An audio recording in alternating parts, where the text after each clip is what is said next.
Medigap, Medicare Supplement, Medicare Supplemental, three terms that mean the same thing. I'm going to give you the update for 2022 starting now. Other videos do touch on this, and this is kind of the challenge and the complication for yourselves. Even a single phrase, a single mention about a particular topic can affect you very, very differently, entirely changing your decision-making process. For newcomers to Medigap, very simple. Medigap is a standardized, grandfathered contract. In other words, Plan N from carrier number 1 is identical to Plan N from carrier number 2. Grid on your screen, it's the same irrespective of the number of carriers that you receive them from. Note that the carrier is not required to offer all the plans which are lettered here from A through N. Once you satisfy the Part B deductible, then Medigap literally minimizes your out-of-pocket expenses to virtually zero. There can be exceptions to that. You can see slight differences across the plans. Notably, Plan N, a very popular plan, includes extra copays for office visit, emergency room visits, as well as it doesn't cover the Part B excess charge. You can see lots of other videos here on this channel which make those comparisons. The fact of the matter is the premium for Medigap is higher than that of Medicare Advantage. In many locations throughout the country, a Medicare Advantage plan can be found with no additional premium. You do need to be enrolled in Part A and Part B. Let's talk about price increases, meaning the rates at which premiums will increase over time. The price increases are inevitable. The carrier has the right to increase prices based on what they think the projection of claims and the cost of covering those claims to be. That said, the carriers have to use 80% of all premiums received on claims. This is called the medical loss ratio rule, MLR. Carrier needs to prove this to the state in which they're offering the Medigap plan. Again, no shortcut here. These are in stone. So the idea that the carrier number 3 is going to randomly jack up rates by some unreasonable amount is just not likely. That doesn't necessarily mean that it's that pleasant to see that your price has increased by X% in a year. What I am saying is the path at which they receive that answer, that you got that premium increase, isn't as random as you may believe. There's a third thing, and it does relate back to the fact that Medicare Advantage has become this much more popular through time. As mentioned in other videos, Medicare Advantage almost half the market, very likely to exceed that very soon. As a result, you have to think that this is creating competitive pressure on existing Medigap carriers. Can the carrier change the language and coverage? The answer is no. Period. They cannot change the language. Can they increase your premiums as a result of your specific claims history? No. Again, not possible, not allowed. Period. These are indisputable. No question about it. One reason Medigap is very popular is because of your access to healthcare providers. Medigap has no network. That means you can take your Medigap card to any healthcare provider that accepts federal Medicare. They will accept your Medigap plan.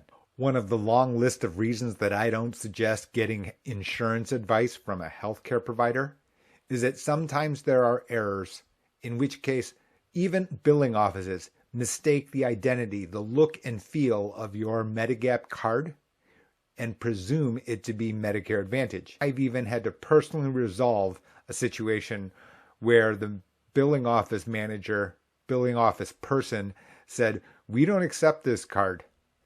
The medical office billing person misidentified the card as if it were a Medicare Advantage policy. The simple reason is that certain carriers offer both Medigap and Medicare Advantage. In fact, in your location, that is likely the case. I frequently get asked, since the plans are all the same from carrier to carrier, do I simply choose the cheapest carrier? Before I answer that directly, let me just say that actually you getting the price transparency, meaning that you getting the accurate, most competitive price across carriers, is not that easy for everyday consumers to locate. If you call the 1-800 number from a carrier, that carrier isn't going to be able to share the premiums charged by other carriers for the same plan. And of course, that carrier is motivated to have you enroll in their plan. The issue is that household discount is not a standardized definition. And what I mean by that is that what a household discount means to carrier number one may or may not be the same as household discount at carrier number two. Blah, blah, blah, I can't talk.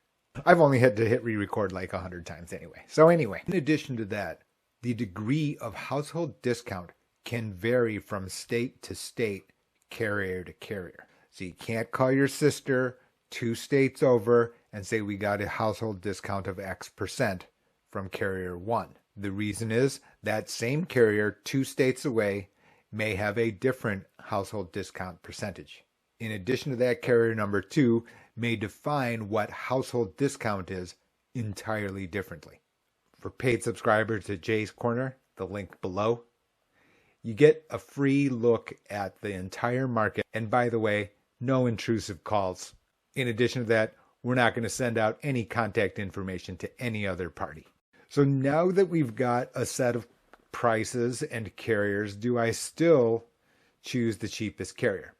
The fact of the answer is no. I'm not going to tell you that you pay $40 extra per month, $480 a year for carrier number 2 if carrier number 1 is that much cheaper and if all else is equal. Of course, I slid in the if all else is equal intentionally. And the reason is that these carriers can have different ways that they are increasing Medigap premiums. Is it easy for you to just look at historical data, which does exist, to be able to compare the different rates of change and be able to use that as your basis? Certainly that is a starting point. That said, it's probably just the first layer of things that I look at when I'm comparing carriers. A number of other considerations. First of all, for me, it is about the transparency of the billing, because the reality is that sometimes controversies can occur. Sometimes billing mistakes happen. You may have a question. You may call me and I will follow up for you. The issue is they're trying to contact the carrier. Certain carriers, you get a direct line. I get the direct answer right away, meaning that I'm put into contact with the person who can actually give me the answer. In other locations, this is so fragmented that I get put on death hold. Even me, with a phone number that isn't yours, we get the runaround as well. I can understand why you're frustrated. So you can understand, in a world where the premiums are that competitive, I literally can find you a price tie in certain locations. I'm simply steering us clear of those carriers which are going to give us administrative problems in the backdrop. There are other reasons to choose one carrier versus the other. And some of it does relate to Medicare Advantage, which is that the competitive pressure being applied by Medicare Advantage is so tough that, in fact, even Medigap carriers are starting to add further discounts as well as access to dental and vision at price points that do not exist in the private market. Medigap alone doesn't include dental and vision. The idea of fitness club discounts, enhanced dental and vision, and other perks, you can expect that certain carriers are going to start offering these if they have not done so already. Kind of like a very, very popular topic here on YouTube, which is the comparison of Plan G to Plan N. We can have some, pontificating of whether or not Plan G is going to be weaker as a result of the fact that you can have a special enrollment period, meaning no medical underwriting, right into Plan G, and you cannot have that into Plan N. Those are true. But the fact of the matter, those 3 other matters that I just spoke about together have limited the increase in premium of Plan G to be equivalent to Plan N, and I have seen Plan G as lower premium increases on a percentage basis than in Plan N. You can go to my other descriptions, other videos to discussing Plan F, Plan G, Plan N here on the channel.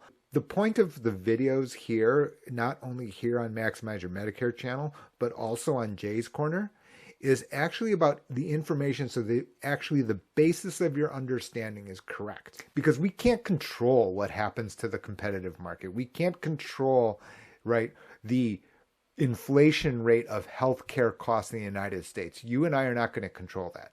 What we can control is our knowledge about how the instruments actually work and how they will likely respond as a result.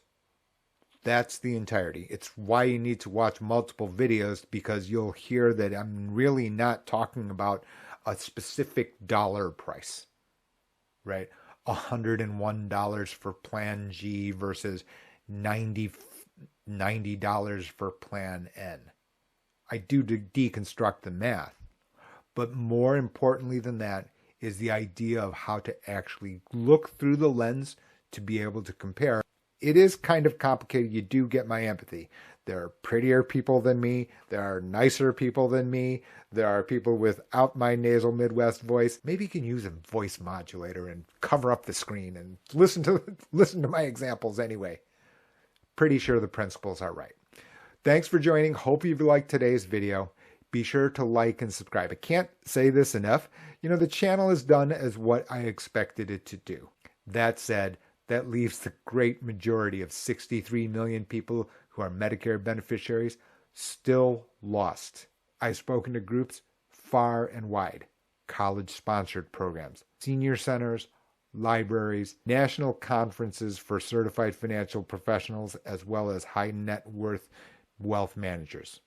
Everyone has the same common denominator, which is they don't fully understand how Medicare works, and therefore something comes up as a surprise when it shouldn't have been right from the beginning, because right from the beginning, the options and the price and your access to those options were enormously in the consumer's favor.